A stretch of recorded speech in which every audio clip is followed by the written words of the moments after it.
Alright, you're welcome back to this channel and thank you for joining us today.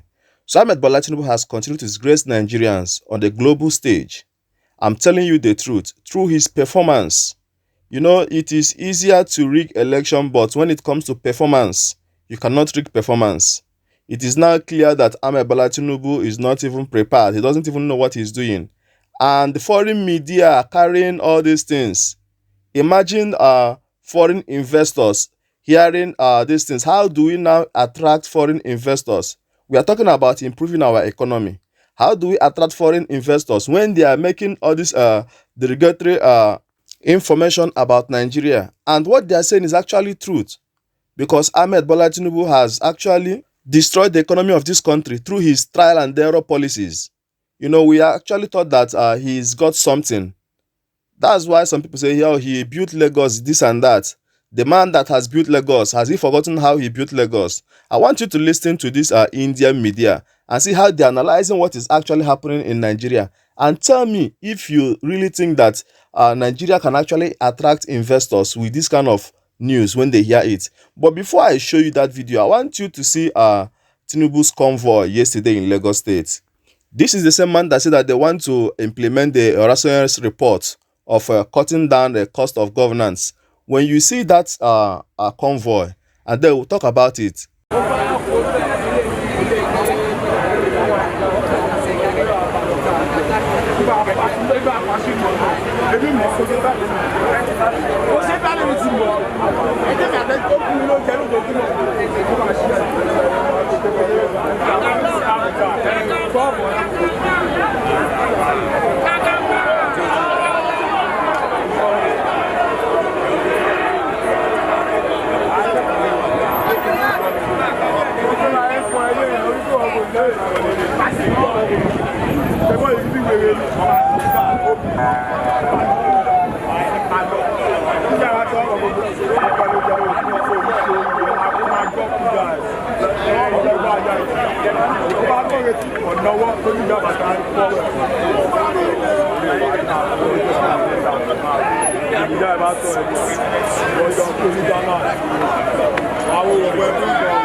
So you can see the convoy.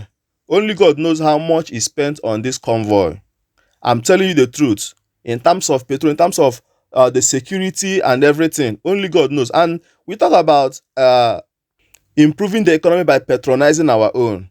If you look at those cars, you hardly see Innocent there. Innocent is an indigenous automobile producer here in Nigeria. But the federal government will refuse to patronize him, and they will go to be buying Toyota and the rest of them. You see the problem we are having here in Nigeria. How do we then improve our economy when the government don't even patronize the local manufacturers? How are we supposed to improve the economy when the government neglects the local manufacturers, and then they will begin to buy foreign goods? Anyway, I want you to now listen to the Indian reporter, and then when we come back, we'll just wrap up the video. Now let's turn our attention to Nigeria, Africa's largest country by population and the continent's second largest economy. That economy, however, is on the brink of a meltdown. Nigeria's inflation is at about 30%, 30, the highest it has been in almost 3 decades. And it's taking a toll. Yesterday, the people took to the streets to show that they'd had enough.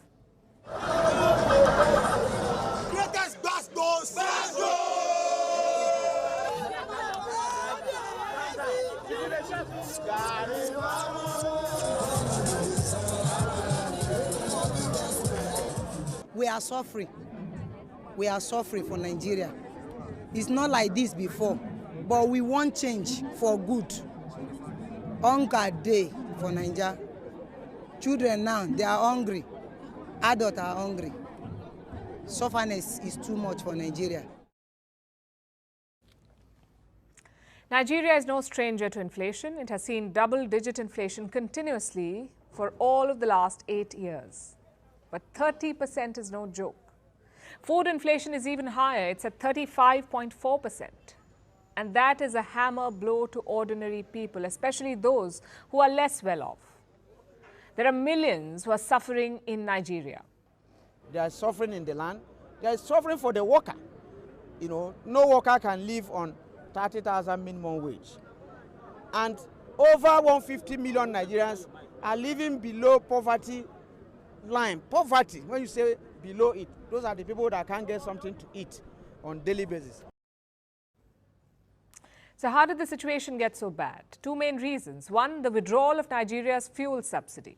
It happened the day President Bola Tinubu took office. He announced this in his inaugural address. The fuel subsidy was gone and petrol prices surged from about $1 per gallon to $2.8 a gallon. It may not sound like very much in absolute terms, but imagine if your petrol prices tripled in a day.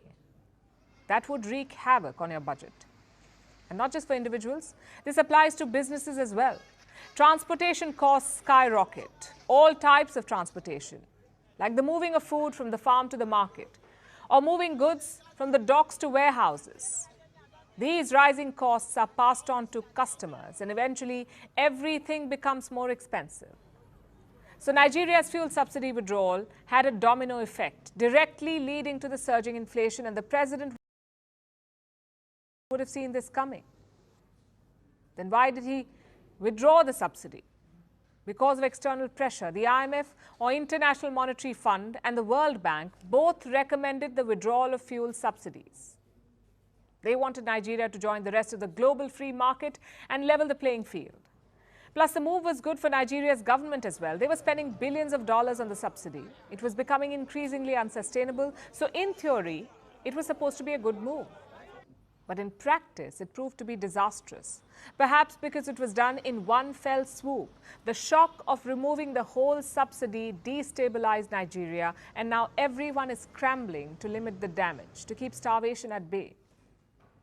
The government has announced some measures, like stipends for unemployed youth, and a new food stamp system that's being proposed, not to mention the free rice distribution system that is already underway, where people are dying in stampedes as supplies run out.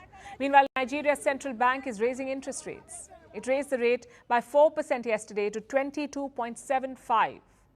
This kind of hike has not been seen for 17 years. It highlights the crisis in Nigeria. Now, I mentioned that there were two things driving inflation. The first was the fuel subsidy withdrawal. We've talked about that. The second was devaluing the currency, the Naira. From 2015, the currency has been pegged to the US dollar. This means the value was kept fixed. Its price was not allowed to change, so its real value was never reflected. This had artificially boosted the currency's value, and it helped Nigeria when it came to imports. They could buy essential goods at reasonable rates. But this currency peg was also undone by President Tinubu. He unpegged the Nigerian currency and then devalued it twice. Theoretically, this was another good move. It should have improved investor confidence, brought in foreign investment, and led to creation of jobs and industries. But again, the move backfired. The Naira sank to record lows. This means imports are now far more expensive. Those costs are also passed on to customers, and once again inflation surges. So these were President Tinubu's twin reforms that have wreaked havoc. The intentions may have been good, but the implementation was horrific, and Nigerian people are paying the price, literally. So I believe you've heard the woman how Nigeria is actually being disgraced on the global stage, and that is as a result of Tinubu. That is what Tinubu has brought upon Nigerians. We actually wanted a competent person, but they said no. They gave us Ahmed Bola Tinubu, and look at where it has brought us in. Those of them around him, those politicians surrounding him, they know what they are going to be getting from him, and that's why they insisted on giving us Ahmed Bola Tinubu, because we know that he actually did not want that election. And talking about implementing the Oresenius report and cutting down the cost of governance, it is clear that Ahmed Bola Tinubu cannot even do that. He's lying about that. You see, it is only P2B that can do that particular thing. It's only P2B that can actually cut down the cost of governance, because he has been saying it consistently. That's one way to improve the economy of this particular country, is to cut down the cost of governance in Nigeria. And that he implemented while he was the governor of Anambra State. Guys, let me know what you think in the comment section. Don't forget to subscribe to this channel.